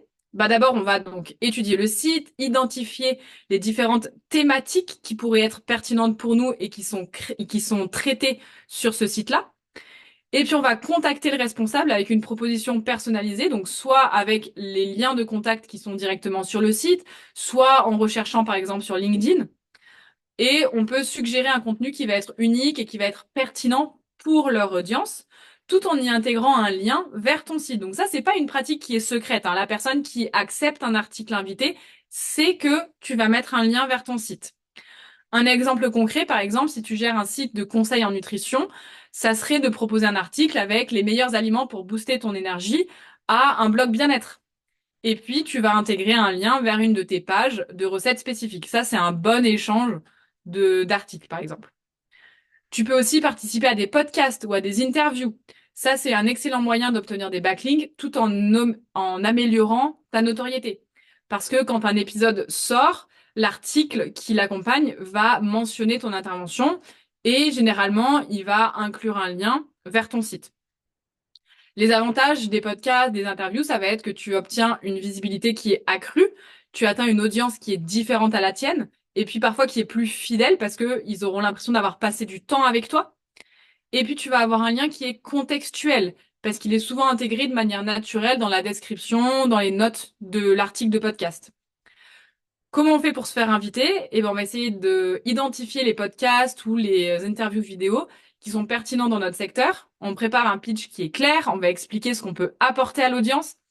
Et puis, on va essayer aussi d'être actif sur les réseaux sociaux pour créer une connexion avec déjà notre communauté pour montrer qu'on est quelqu'un qui sait de quoi il parle et qui a aussi une communauté. Et puis, avec le créateur de contenu avec lequel on veut faire ce partenariat. La troisième astuce, ça serait de créer du contenu qui est pensé pour les créateurs de liens. Dans cette stratégie-là, on va cibler directement les créateurs de liens qui incluent souvent des experts, des blogueurs, des journalistes qui vont chercher des sources fiables à partager. Ça peut être par exemple des études de cas, des rapports avec des données originaux que nous, on aurait produits et qui seraient intéressants pour un blogueur, un journaliste de reprendre. Ça lui évite de faire lui-même l'étude de cas et il reprend votre contenu en vous citant. Ça peut être des infographies qui vont résumer des sujets qui sont complexes de manière visuelle. Ça prend beaucoup de temps à faire et c'est très sympa à partager parce que ça résume très bien un sujet. Donc s'il y a une infographie qui est déjà créée sur un sujet duquel on parle, c'est souvent plus facile de la récupérer. On cite toujours les sources et donc dans les sources, on vient mettre un backlink vers le site depuis lequel on a récupéré ce document-là. Ça peut être aussi des guides complets sur des thématiques pointues de ton secteur, par exemple. Globalement, plus ton contenu va être utile et unique, plus il aura de chances d'être partagé. Ce que tu peux faire, c'est de contacter directement les créateurs de liens en leur proposant d'utiliser ton contenu dans leurs prochains articles et en expliquant pourquoi ils enrichiraient leur propre contenu.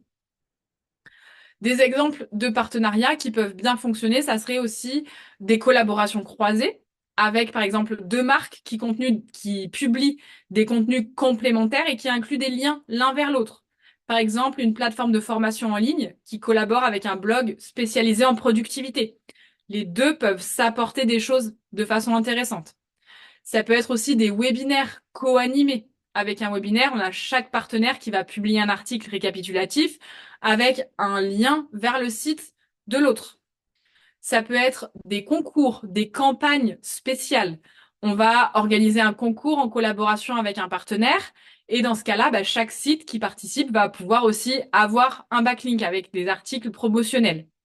Donc finalement, le netlinking collaboratif, c'est vraiment un levier puissant parce que ces collaborations, elles vont pouvoir te permettre d'obtenir des backlinks qui vont améliorer ton SEO, mais qui vont aussi renforcer ton réseau et ta visibilité.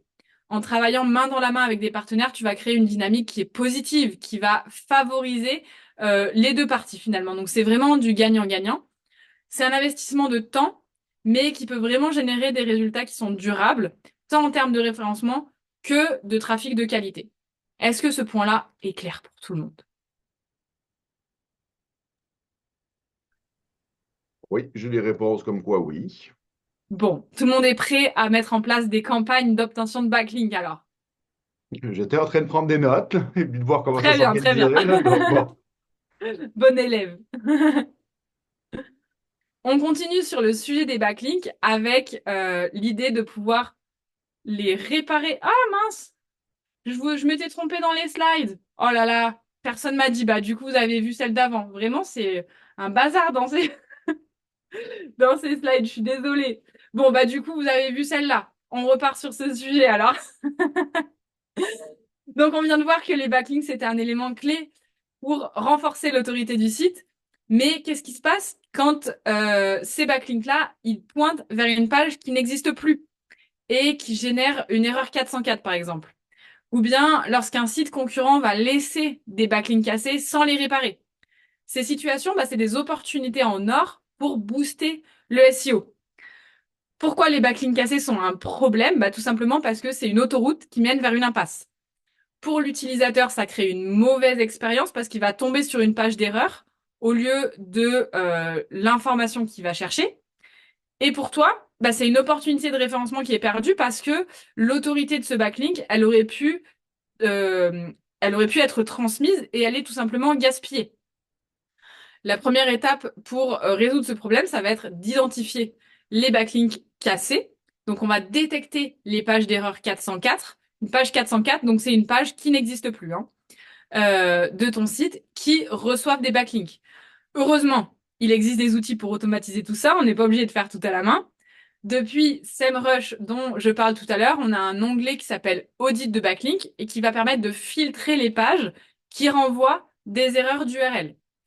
On peut aussi utiliser un autre outil de SEO technique qui a une partie gratuite jusqu'à 500 URL. Donc pour les petits sites, c'est très suffisant. Ça s'appelle Screaming Frog. Et on peut faire un crawl. Donc on peut en gros passer notre site à la moulinette sur cet outil-là. Et ça va permettre de repérer ces pages 404 et puis de voir si elles obtiennent des liens ou pas. Une fois que les pages problématiques sont identifiées, l'objectif, ça va être de rediriger ces backlinks vers des pages qui sont actives et qui sont pertinentes. Pour ça, on va utiliser la redirection 301. Donc, c'est quelque chose qu'on fait en fait depuis notre site internet. C'est une petite manip à faire qui est très simple. Il y a plein de tutos sur internet en fonction du type de site que tu utilises. Mais l'idée, c'est de dire, cette page n'existe plus, tu dois renvoyer vers cette page-là. Et donc, le problème est résolu. Par exemple, si tu avais une page de blog sur les recettes de jus détox, que tu as décidé pour X ou Y raison de la supprimer, tu vas la rediriger vers une page similaire ou, si tu n'as pas de page similaire, vers ta page, par exemple, catégorie recettes de jus santé. Si tu n'as aucune page similaire, ni de page catégorie, ni rien qui s'en rapproche, tu rediriges vers ta page d'accueil. Ça permettra toujours de conserver la valeur des backlinks qui avaient été obtenus durement sur cette page-là. La deuxième étape, ça va être d'exploiter les backlinks cassés des concurrents. Pourquoi est-ce qu'on devrait s'arrêter à notre propre site alors qu'il y a plein de sites concurrents qui ne surveillent pas leurs liens cassés? Donc c'est là que toi, tu peux entrer en jeu en détectant ces opportunités, donc toujours avec SEMrush. Tu analyses les backlinks des sites concurrents et tu recherches les liens qui pointent vers des pages en 404, de la même façon que tu le ferais sur ton site à toi. Et puis tu peux aussi utiliser d'autres outils gratuits comme par exemple Broken Link Checker, qui est une petite extension qu'on peut mettre sur Chrome, qui est gratuite et qui permet de vérifier les liens cassés d'un site sans abonnement payant. Une fois qu'on a déterminé tout ça, ben, on va venir proposer notre contenu en remplacement. L'idée, c'est de contacter le propriétaire du site qui crée le backlink en lui expliquant qu'un de ces liens pointe vers une page qui n'existe plus. Et puis lui proposer une alternative au choix de nos contenus à nous en remplacement. Donc ça montre que nous, on est proactif, qu'on l'aide à améliorer son site et qu'on lui propose une solution pour une situation qui n'est pas forcément très agréable pour lui parce que sur un article à lui, il a un lien, quand on clique dessus, ça n'arrive à rien. Donc ça donne pas une très bonne image. Supposons par exemple qu'on ait un blog de cuisine populaire euh, et qu'il y a un lien cassé qui pointe vers une ancienne page de recette de jus. Bah voilà, si on a un article similaire, on propose, nous, notre recette à nous sur ce lien-là. Cette stratégie, elle fonctionne très bien parce que tu vas à la fois récupérer de l'autorité, donc chaque backlink redirige euh, vers une page que toi tu souhaites, et ça te permet d'acquérir de l'autorité de domaine. Tu vas améliorer l'expérience utilisateur parce que tu vas rediriger les visiteurs vers des pages qui existent, qui sont pertinentes et qui vont permettre de réduire les frustrations. Et puis, tu peux aussi renforcer ta visibilité en te positionnant comme une solution vraiment proactive pour d'autres sites. Donc, tu vas créer des partenariats durables. Ils pourront penser à toi la prochaine fois qu'ils auront besoin d'un lien vers ton sujet. En conclusion là-dessus, bah, l'idée, c'est de vraiment pas laisser filer ces opportunités, de réparer à la fois nos backlinks cassés et aussi d'exploiter ceux des concurrents parce que tu capitalises sur des ressources qui existent déjà. C'est vraiment, encore une fois, une stratégie gagnant-gagnant parce que pour toi, c'est un boost de SEO. Pour les sites partenaires, c'est une amélioration de leur contenu. C'est simple, c'est efficace, ça peut faire une énorme différence. Est-ce que vous aviez déjà pensé à ça? Et est-ce que c'est clair? Il y a une question de Caroline, mais je pense que tu as déjà répondu, mais au cas où, peut-on récupérer une page qui n'existe plus? Et si ce n'est pas la nôtre, peut-on également la récupérer? Alors, si c'est pas la nôtre, on peut pas faire de redirection d'une page qui n'est pas la nôtre vers une page à nous, sinon ça serait un peu trop facile. Mais par contre, une page qui n'existe plus sur notre site, oui, ça, bien sûr, c'est possible. Une page d'un concurrent qui n'existe plus, bah, l'idée, c'est de venir passer cette page-là dans les différents outils SEO, comme par exemple SEMrush, de voir si elle avait des backlinks, et puis de venir contacter les sites qui avaient positionné des backlinks sur cette page-là. Donc Est-ce que après, c'est elle pose la question, quel outil? Bah, par exemple, SEMrush, il y en a d'autres, il y a aussi Ahrefs par exemple. Moi, j'utilise beaucoup SEMrush. Alors moi, je Et voulais juste en profiter pour compléter, parce que souvent, ce qu'on trouve, c'est que parfois, les gens, sans se rendre compte, ils sont en cours de réalisation d'un site Internet, ils oublient que c'est ouvert au référencement, et d'un coup, ils ont plein de pages sans titre entre parenthèses 1, sans titre entre parenthèses 2, qui sont référencées. Et après, ben, il passe par un pro qui lui leur dit, mais ça, c'est pas du tout bon pour le référencement. Et donc, en fait, on change l'URL, sauf que les robots, ils ont déjà référencé le sans titre 1, etc. Et donc, c'est là où ce petit outil de redirection, il est majeur. Donc, il y a oui. cette première chose. Je pense que Nelly, tu es d'accord avec moi. Ah, c'est difficile de ne pas être d'accord. Et le deuxième cas qu'on rencontre, c'est quelqu'un qui décide de refaire faire son site. Donc super, donc il refait, mais il fait pas attention que le nouveau prestataire va complètement renommer toutes les pages.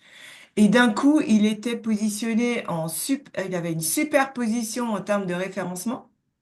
Et au bout de 15 jours après, 10 jours après la publication de son nouveau site, il est complètement dans les choux parce que ben, toutes ces anciennes URL qui avaient une bonne référence, eh bien, elles n'existent plus. Google voit partout des pages 404, il déréférence le site.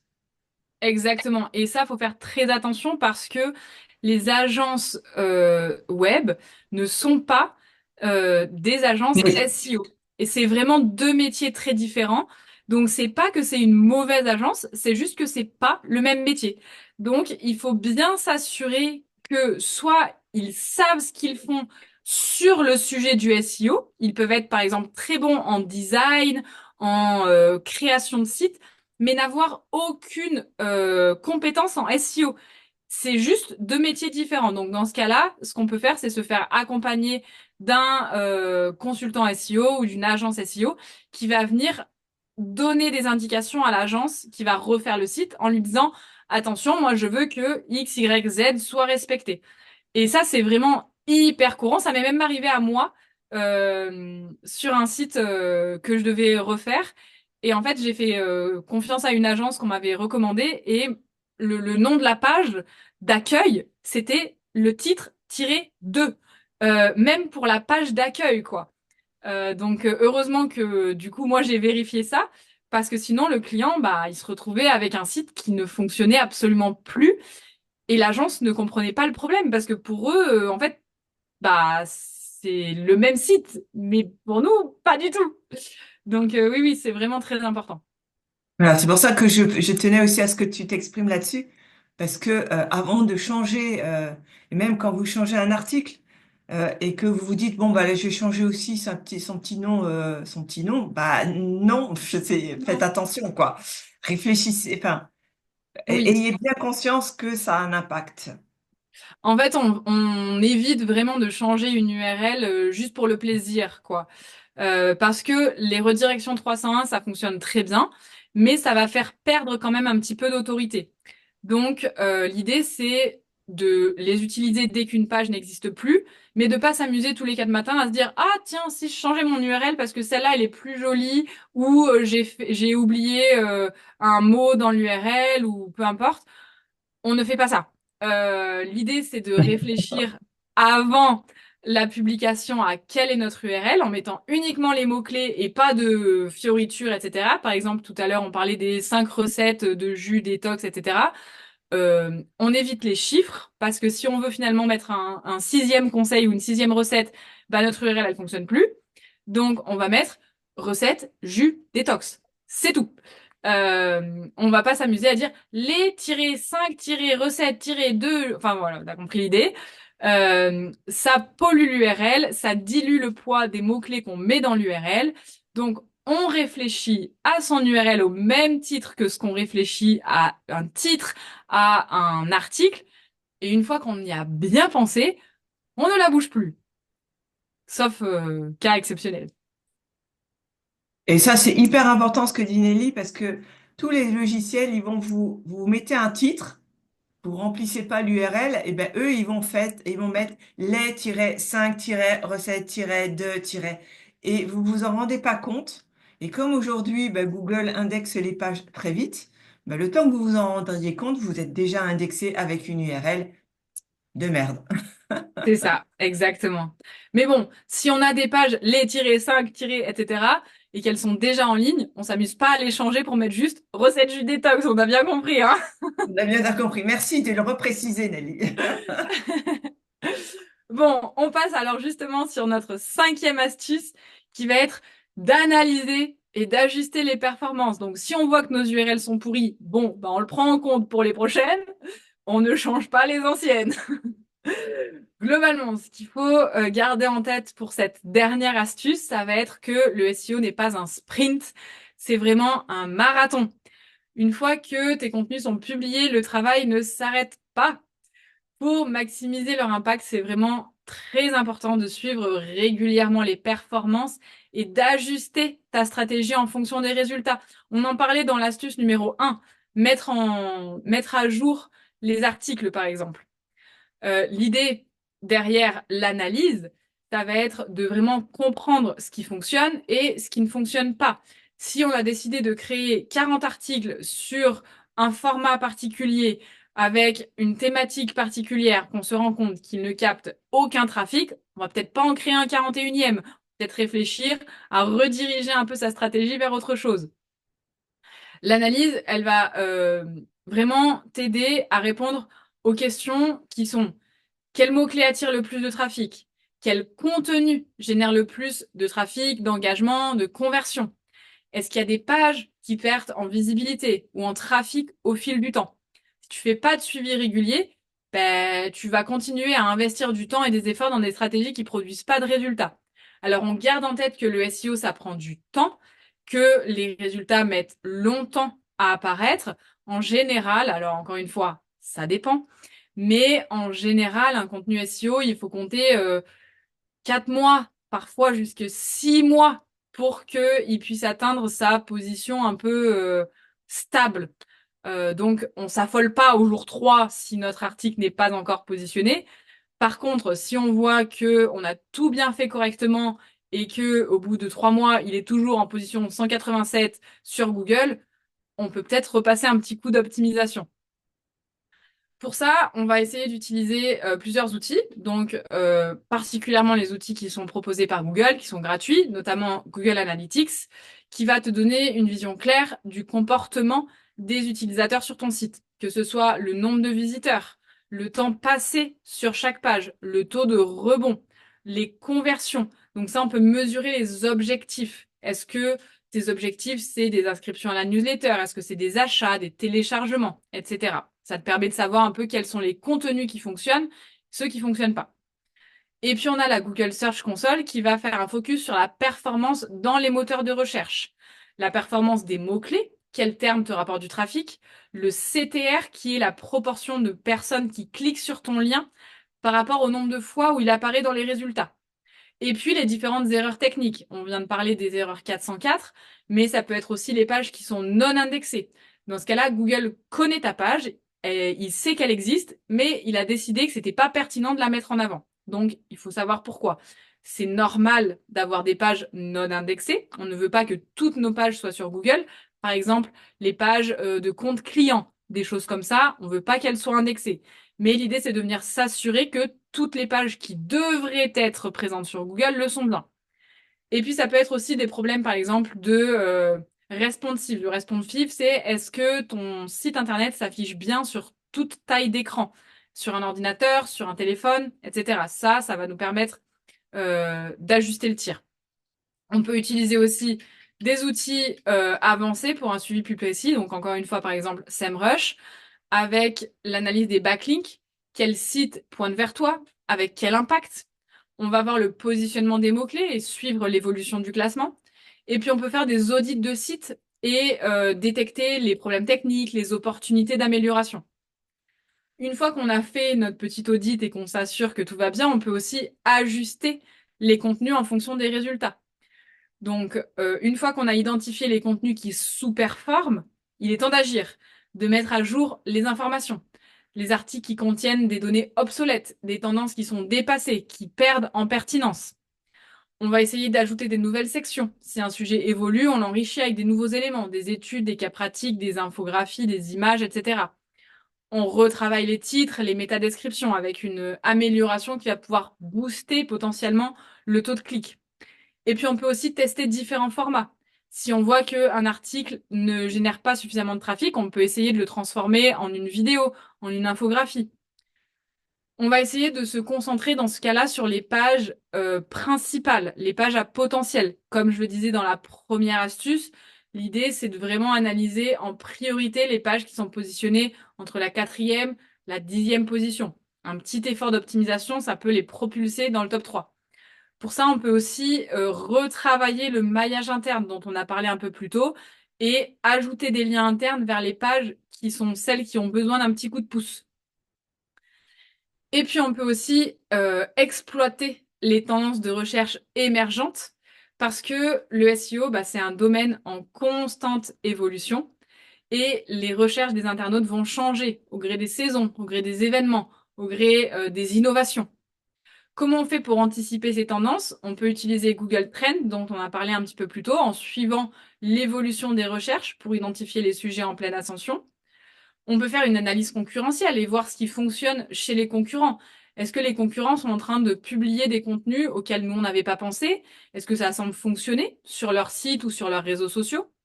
Et puis en parlant des réseaux sociaux, eh bien, on peut regarder aussi un petit peu sur Twitter, sur TikTok, sur Instagram, quels sont les sujets qui sont populaires. Ça, c'est vraiment des baromètres en temps réel. Une trend sur les réseaux sociaux, ça se voit tout de suite, donc c'est très intéressant de créer du contenu sur ces sujets-là. En adaptant le calendrier édito à des sujets qui sont tendances, on peut vraiment capter un trafic supplémentaire et puis surtout capter des pics d'intérêt. Donc finalement, analyser régulièrement les performances de ton site, c'est vraiment indispensable pour maintenir une stratégie SEO qui va être performante. Mais l'analyse, elle ne sert à rien si tu ne mets pas des actions derrière. Donc l'idée, c'est d'adopter vraiment une démarche qui est proactive en ajustant constamment tes contenus et en restant à l'écoute des tendances. Avec un processus qui va être continu comme ça, tu vas vraiment t'assurer de rester compétitif et aussi de maximiser l'impact de tes efforts sur le long terme. Est-ce qu'il y a des questions sur les analyses de performance? Actuellement, il n'y a pas de questions. Est-ce que vous avez des questions, là? Quelqu'un voudrait prendre la parole ou... Bon, on dirait que non. Il y a Bah, on Caroline qui arrive dit tranquillement. merci, hein. Caroline dit Comment? merci. Bah, avec Caroline plaisir. et Esther, non, c'était très clair, merci. Donc là, c'est le moment de prendre, Nelly. Eh bah, écoutez, merci, merci. On arrive tranquillement sur la fin de la session. Donc, justement, moi, j'espère que tu ressors avec plein d'idées claires et surtout des actions concrètes à mettre en place parce qu'on a vu plein de choses. J'espère que c'était pas trop dense. J'ai beaucoup parlé. Mais voilà, l'idée, c'était de voir qu'on pouvait optimiser les contenus existants, rédiger pour l'intention de recherche, capter l'attention de son audience et puis pas plein d'autres choses aussi. Vraiment, ce qu'il faut garder en tête, c'est que le SEO, c'est un travail de fond et que c'est une stratégie sur le long terme, mais que chaque effort qu'on fait aujourd'hui, ça va vraiment porter ses fruits demain. Et en appliquant progressivement toutes ces techniques, tu vas avoir normalement des résultats qui sont tangibles avec plus de trafic de qualité, une meilleure visibilité et puis surtout bah, une audience qui va être plus engagée, quoi. Donc voilà, moi je suis là maintenant pour répondre aux questions avec le peu de temps qui nous reste parce que j'ai dit plein de trucs. Non, mais il nous reste quand même 10 minutes et merci beaucoup Nelly, surtout quand on se rappelle que tu es arrivée quand même juste à temps, qu'il y avait des problèmes d'avion, tout ça, tout ça. Donc génial, super, merci beaucoup. Moi Avec j'ai eu un message plaisir. aussi de Biba qui est en train de se préparer, donc effectivement elle va bientôt arriver et on va pouvoir enchaîner. Mais en attendant, tu as 10 minutes pour toi, pour prendre effectivement tous les merci, les bravos, les c'était clair, c'était top, c'était super Allez-y. intéressant. Voilà. J'ai remis le lien aussi vers la communauté WhatsApp. Je vous engage tous à y aller. Et si Nelly, tu peux aussi aller y faire un tour pour partager les liens dont tu as parlé en plus, tu sais, avec les codes promo, tout ça, tu peux le Ouais, mettre. bien sûr. Voilà, pour la communauté. Là-dedans, il y a des participants et des intervenants. Vous pouvez aussi interagir. S'il y a des questions trop techniques aussi, ça va permettre aussi de prendre contact avec Nelly et de convenir d'un rendez-vous par la suite. Donc tout ça, voilà. Exactement. Et tu peux Moi, partager on peut me, des questions si on tu... peut me retrouver bah, du coup sur la communauté, mais n'hésitez pas à mettre le arrobas parce qu'il y Oui, a plein de notifications et sinon je ne le verrai pas. Et sinon sur LinkedIn, je suis tout le temps sur LinkedIn, très active sur LinkedIn. J'ai pas les autres réseaux sociaux parce que je suis une mauvaise marketeuse. non, non, mais il faut aussi Euh, se cibler et se concentrer sur l'essentiel, tu vois. Donc ça peut être une vraie stratégie. Bah, c'est vrai que LinkedIn, j'y passe beaucoup de temps. C'est là que j'ai beaucoup d'opportunités, beaucoup de clients. Donc, c'est là que je concentre mes efforts. Et donc, si on veut me parler, c'est plutôt là-bas qu'il faut aller me chercher. Parfait. Et Parfait. d'ailleurs, ça y est, Biba est en train de s'installer, mais tu as encore tes 10 minutes. Vas-y pour répondre aux questions. On accueillera Biba et merci d'être là avec nous, Biba. Ben, avec plaisir. Et s'il y a des questions, Alors, pour n'hésitez pas. l'instant, le chat est relativement calme, mais vous avez encore le temps. J'espère. J'espère ne pas avoir assommé tout le monde avec toutes ces C'était très informations. vivant, c'était vraiment chouette. Non, moi je trouve que c'est intéressant parce que t'es pas allé trop dans des trucs trop compliqués là non plus. Là. T'es quand même resté dans quelque chose qui est quand même compréhensible facilement là, quand on n'est pas habitué au jargon. Donc, moi je trouve que J'essaye c'est très toujours, bien. j'essaye toujours d'expliquer en tout cas les termes que j'utilise. C'est vrai que si on n'a jamais fait de SEO, on va peut-être pas mettre en place tout de suite un cocon sémantique hyper poussé, mais au moins on sait qu'il existe. Ben, Oui, et ouais, mais puis au moins en sachant qu'il existe, tu en as plus conscience, puis tu penses, puis après ça tu cherches, puis c'est toujours pareil, hein, avant d'avoir quelque chose de produit qui est fait, ben, il y a quelqu'un qui y a pensé, qui a passé longtemps, qui a taponné, bidouillé, joué avec, et puis là tout d'un coup, ça devient quelque chose de concret. Donc, je Ouais. trouve que ça les permet choses aussi vont. de rebondir sur un sujet qu'on a beaucoup abordé depuis le début de la semaine, hein, c'est que on peut aussi bien sûr le déléguer, ça. Moi, c'est un sujet vraiment, j'ai pas envie d'aller le gratter en profondeur. C'est trop, voilà, éloigné de ce que moi j'aime faire. Mais néanmoins, quand on veut déléguer, il faut savoir quoi demander. Et il faut savoir, tu vois, tu nous as alerté aussi sur des points de faites attention à ci, à ça. Vous pouvez, en gros, vous faire avoir si vous savez pas. Et ça, c'est des points super intéressants aussi quand on veut déléguer, c'est de se dire, bah, ok, je délègue, mais je demande quoi, je fais attention à quoi, qu'est-ce que je vérifie. Et ça, je trouve que c'est super intéressant aussi d'avoir ce regard-là et cette connaissance de base sans dévaluer du tout ce que tu as présenté Ah aujourd'hui. non, non, mais Voilà. c'est vrai que Mais c'est tout à fait si on veut aller vrai. dans le détail, tu vois, moi, j'ai pas retenu le détail, mais j'ai retenu la base pour pouvoir effectivement après être plus pertinente dans mes demandes. Elle a retenu Oui. l'essentiel, elle veut rien savoir, et puis elle va taper, puis ben voilà, là, c'est ça. Chacun son Est-ce que Non, la truc. mais deuxième, est-ce que la deuxième information essentielle que tu as retenue, c'est on me trouve sur LinkedIn? Ouais, ça c'est bon. Moi aussi, je suis active sur LinkedIn, il n'y a pas de souci.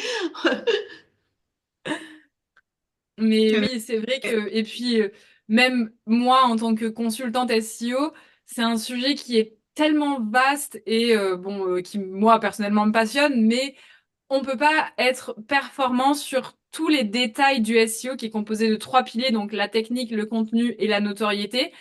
Et bah moi, je me fais aider aussi par des confrères qui sont plus spécialisés dans d'autres thématiques que moi, parce qu'on ne peut pas tout faire. Donc, quelqu'un dont ça n'est pas le métier, c'est évident qu'il va pas se souvenir de tout ce que j'ai raconté et que c'est une initiation, une mise en jambe pour mieux comprendre et qu'on peut aller vraiment beaucoup plus en profondeur sur chacun des sujets que j'ai présentés là en quelques minutes Ouais, par mais sujet, quoi. pour ça, on te contacte en direct, tu vois, si on veut avoir plus d'infos. Donc, il n'y a pas de souci pour ça. Ils sauront où te retrouver.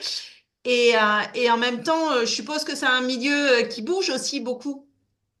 Parce que tu parles Oui, de tout savoir, mais il y a aussi une veille, je suppose. Enfin, il y Ben, a... tout à fait. Et ça moi, je voudrais préciser que justement, en suivant Nelly là, sur LinkedIn, entre autres, elle poste régulièrement les updates, je pense, du mois et tous les ainsi de suite. lundis.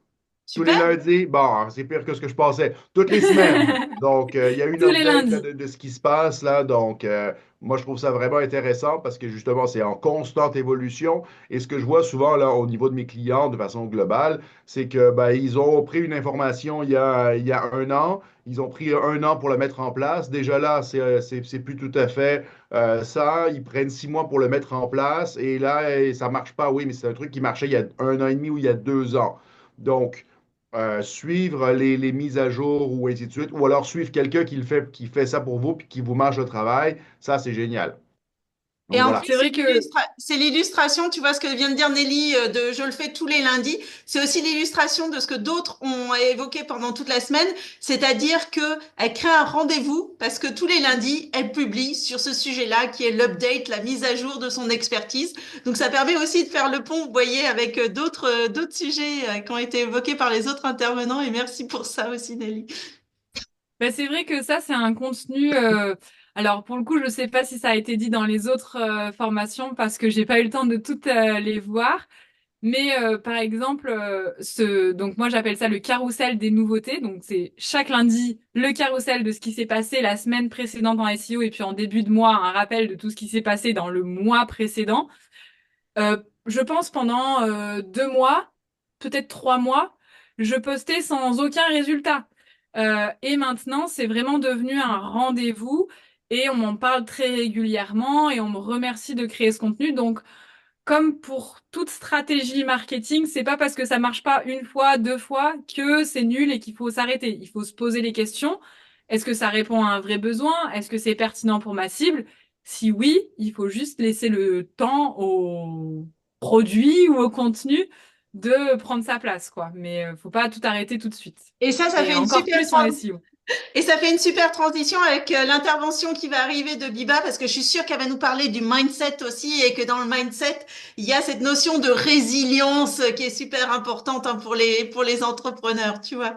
Merci de Oui, m'avoir aidé à effectivement. donner bien dans toutes ces Eh interventions. ben, écoute, avec plaisir. Et puis, bah, comme je sais plus qui l'a dit pendant que je cherchais ma slide, il y a toujours des petits couacs et des petits problèmes, mais c'est pas très grave. J'ose espérer que c'est pas de ça dont vous vous souviendrez à la fin de ma conférence.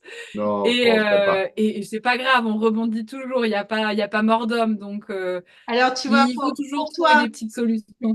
pour toi et pour tous ceux qui l'ont pas encore forcément vu, puis là, ça se voit peut-être pas très net, mais alors derrière moi, il y a un cadre, tu vois, qui est important, qui est je suis parfoite, c'est-à-dire que je suis parfaite, mais pas tout le temps. C'est parfait. C'est très sympa, ça, c'est vrai. C'est tout à fait vrai. J'ai adoré cette citation qui Et, change un peu du fait est mieux que parfait, tu vois, c'est un peu la même idée, mais elle est plus positive. et Ouais, moi, il y a et puis quelque c'est vrai. chose, pardon, il y a quelque chose qu'a dit Nelly que j'aime beaucoup, qui est, on a beau être tous les intervenants dans ce sommet marketing, quand même, à l'aise au niveau du marketing, on se fait accompagner par des professionnels qui sont plus pointus que nous dans des secteurs. Et je crois que c'est hyper important parce qu'on pourrait très bien se dire, oui, ben, je connais à peu près ça, je connais à peu près ça, bon, ben, ok, ben, je vais faire tout moi-même. Parce Oui, que mais je ça suis... j'aurais tendance à dire, C'est ça. Pascal, que c'est intéressant que tu précises ça parce que c'est le Oui, principal problème. C'est l'erreur oui, numéro un que les gens exactement. vont faire, les entrepreneurs.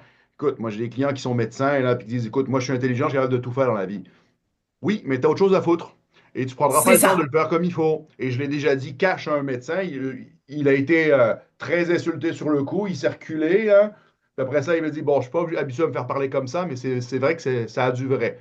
Ouais. Et ça, quand j'apprécie beaucoup, Nelly, que tu l'aies dit, parce qu'il n'y en a pas énormément qui l'ont forcément dit. Mais oui, tu dis, bah, même dans le référencement pour des choses bien Ouais, bien spécifiques, sûr. j'appelle, et ben, je trouve que merci de l'avoir dit parce que c'est hyper Bah, important. Voilà. avec plaisir. Et puis même dans mon activité d'entrepreneur du quotidien, j'ai aussi une assistante, une community manager, un freelance qui m'aide pour mon site et des rédacteurs, etc., etc. On peut pas tout faire tout seul. Donc, il faut se faire entourer.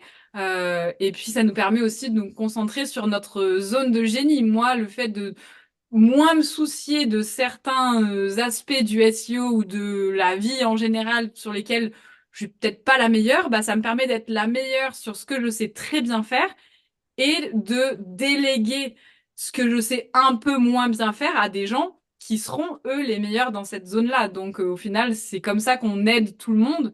Et c'est vrai que ça peut demander un petit peu de travail sur soi de l'accepter, mais moi je trouve que c'est gagnant pour tout le monde. Donc pourquoi ne pas aller vers ça?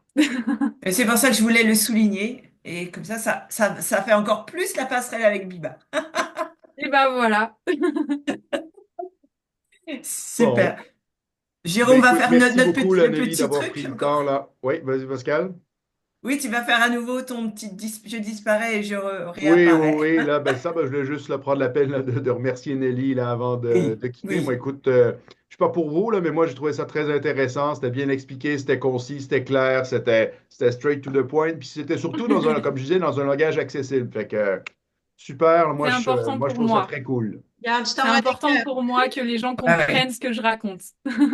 C'est bon, oui, c'est bien. Et j'ai vu Pascal qui était prête pour faire le merci qu'on a appris depuis le début de la semaine à dire merci en visio. Voilà. Enfin, Bon. Merci à tous. enfin, ou le son activé, pardon. Merci à tous et du coup, je vous laisse avec Biba. Merci Bon, ben Nelly. super.